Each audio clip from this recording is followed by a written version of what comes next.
Right, so hello and welcome back to Books and Things and welcome to another video, and today we're going to be discussing Stave 2 of Charles Dickens's wonderful novella A Christmas Carol.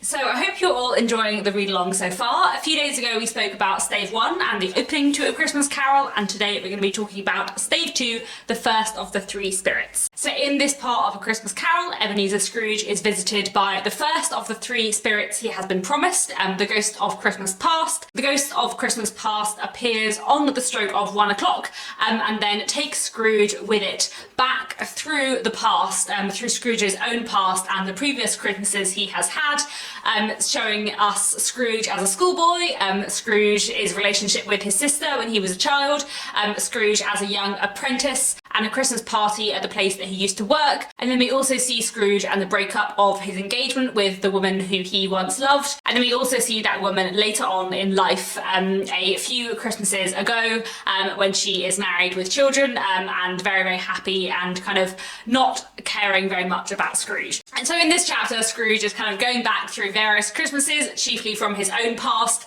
and kind of seeing the person that he used to be and how he has changed to become the person that he is. So there are a lot of interesting things to discuss in Stave 2. Before I talk about anything else, I briefly want to touch again on the kind of like storytelling writing style of A Christmas Carol, and how it is kind of written as though someone is directly telling you the story. I know I spoke about this in the last video, but I really love how Dickens kind of puts his own narrative voice into the narrative and kind of speaks to the reader directly, and also how he seems very directly to be addressing like each individual reader rather than like the readers as a whole, if you see what I mean.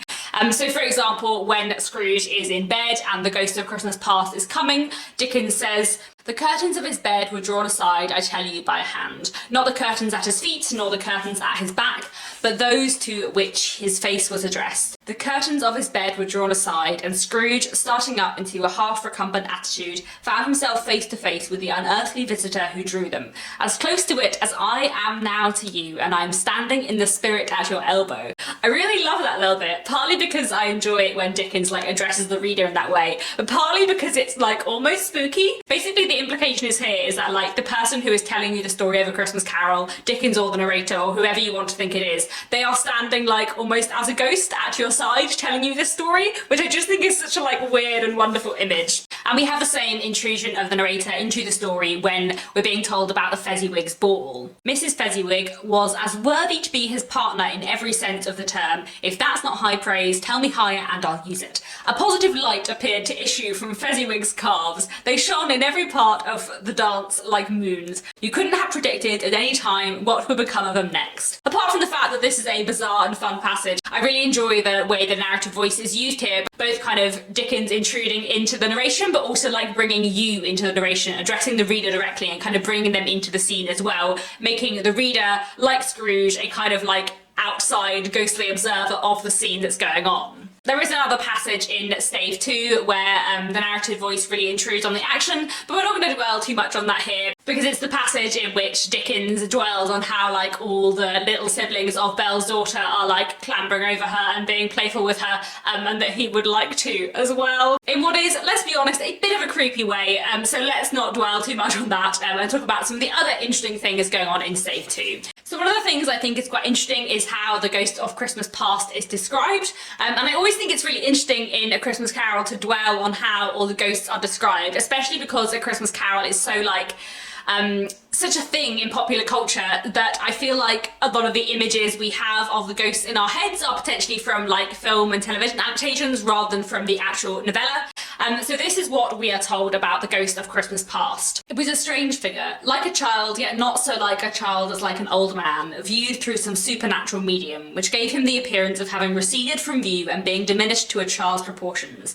Its hair, which hung around its neck and down its back, was white as if with age, and yet the face had not a wrinkle on it, and the tenderest bloom was on the skin. The arms were very long and muscular, and the hands the same, as if its hold were of uncommon strength. Its legs and feet, most delicately formed, were like its upper members bare. It wore a tunic of the purest white, and round its waist was bound a lustrous belt, the sheen of which was beautiful. It held a branch of fresh green holly in its hand, and in singular contradiction of that wintry emblem, had its dress trimmed with summer flowers. But the strangest thing about it was that from the crown of its head there sprung a bright clear jet of light, by which all this was visible, and which was doubtless the occasion of it using, in its duller moments, a great extinguisher for a cap, which it now held under its arm. I mean, what a bizarre and strange description. It's almost hard to imagine, but I really like how, weird it is, and what kind of different and interesting things Dickens does with ghosts and spirits in A Christmas Carol. One thing I think is worth noting is how the spirit is dressed all in white, and there is definitely,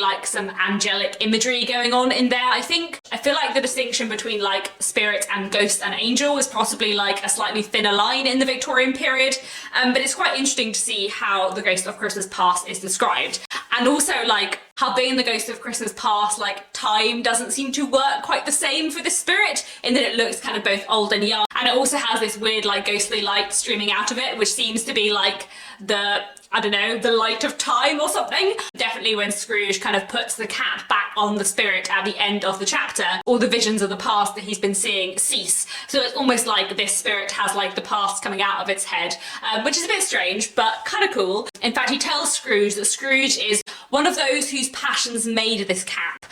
The implication being that if time is the thing that's coming out of his head, then Scrooge and various others who are keen to forget the time and keen to forget their past and not think about their memories, they are the people who have forged the thing that can stamp out time. I feel like the Ghost of Christmas Past might be my favourite ghost in A Christmas Carol. I really enjoy how Scrooge gets to go back and hop through all the different parts of his past, and also how through this chapter we see not only Scrooge becoming a better person as he is kind of filled with emotion to do with his past self, but also we see how Scrooge became the person that he has become.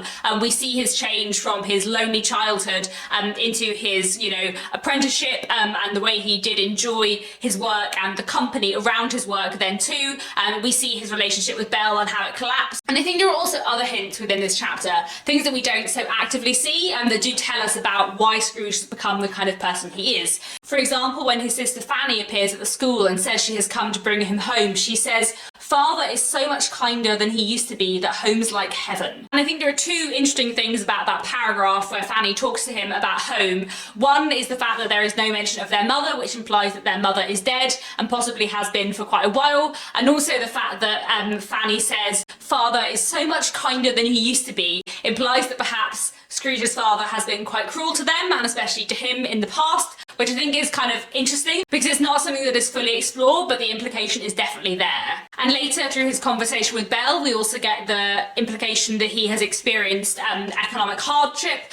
Belle talks about them making their engagement when they were both poor. Scrooge says, "There is nothing on which the world is so hard as poverty." We know from the school scenes that Scrooge has been educated, but we also know from Fezziwig's Ball that he was apprenticed, which tended to be a more working class and lower middle class track to a job. So I think the implications in that do kind of suggest that Scrooge's financial circumstances have been quite varied in his young life, which is one of the reasons perhaps why he has become so obsessed with making money later on in life. And through the past memories, we're seeing Scrooge kind of change from the child he was into the adult he became, while also at the same time we are seeing Scrooge as an adult becoming more like the child he used to be as he begins to kind of get his emotion and empathy back. We can see in the memories how different a person Scrooge used to be, partly through seeing his kindness and his affection for his sister, partly in seeing the way that when as a boy he's reading the storybooks of his childhood, the characters kind of come to life, and we see that Scrooge used to have imagination, what Dickens and the Victorians tend to call fancy, in a way that we know from chapter 1 that Scrooge absolutely does not have now. We also see Scrooge joining in with the Fezziwig's Ball and kind of being involved in that social side of life that now he has no interest in at all. I also think it's interesting to explore how kind of thoroughly Scrooge has forgotten all of this, and how he has clearly wiped out the memories of his past. Partly we see this in the fact that Scrooge is so immediately emotional by all of these things because he hasn't thought of them for so long, but also we have this word forgotten come up again and again. He was conscious of 1,000 odours floating in the air, each one connected with 1,000 thoughts and hopes and joys and cares long, long forgotten. A few lines down, "You recollect the way?" inquired the spirit. "Remember it," cried Scrooge with fervour. "I could walk it blindfold." "Strange to have forgotten it for so many years," observed the ghost. "Let us go on." And then when Scrooge is observing himself as a child in the schoolroom, we get And one of these, a lonely boy, was reading near a feeble fire, and Scrooge sat down upon a form and wept to see his poor forgotten self as he had used to be. And I really like that line because the forgotten there serves a double meaning, both in the fact that, like Scrooge, has been left behind by his schoolfellows who've gone off without him, but also in the fact that this child, this old self that Scrooge used to be, has been forgotten by Scrooge entirely. He has pushed his childhood out of his mind and he's forgotten the person that he used to be. I mentioned in the last video about the 4 kind of incidences of selfishness that we see from Scrooge in the first chapter, which establish his character and the kind of person that he is. And we see 3 of these kind of like undone and regretted within Stave 2. When Scrooge observes himself as a child, he regrets the carol singer boy that he sent away so rudely earlier on. And then when Scrooge sees his sister Fanny and remembers his childhood fondness for her, he regrets the way he treated Fred and sent him away so harshly earlier that day too. And then later, after Fezziwig's ball, when Scrooge remembers his own time as an apprentice and how much a difference his employer's treatment of him made, he remembers his clerk and wishes he could speak to him more kindly than he usually does. So already we see these kind of 3 things, how Scrooge treats children, how he treats his own family, and how he treats his workers, being explored and regretted in the second chapter. And I think it's really interesting actually that Scrooge kind of learns his lesson so quickly, and although he has to see all 3 spirits, we see a very big turnaround already by Stave 2 in comparison to the first chapter. We already see Scrooge, this hard, cold, flinty person, incredibly emotional. You know, Scrooge is in tears multiple times in this chapter, and we see him change and have empathy, both for his kind of past self, which affects how he views other people in his life, in the present, but also we see him have empathy for the other people that he sees in his past too. And when Scrooge observes how other people's selflessness has affected him in his past, you can already see him kind of understand his own selfishness a little more. And perhaps he doesn't understand it fully. I think it's interesting that the main reaction Scrooge has in this chapter is just to break down and start crying, and to say that he wishes he could speak to some of the people he was cruel to earlier that day, but he doesn't really seem to know what he wants to say to them yet. Like, he doesn't seem to have worked out how he wants to move forwards from this. He only knows that seeing his past has kind of brought up all these emotions in him.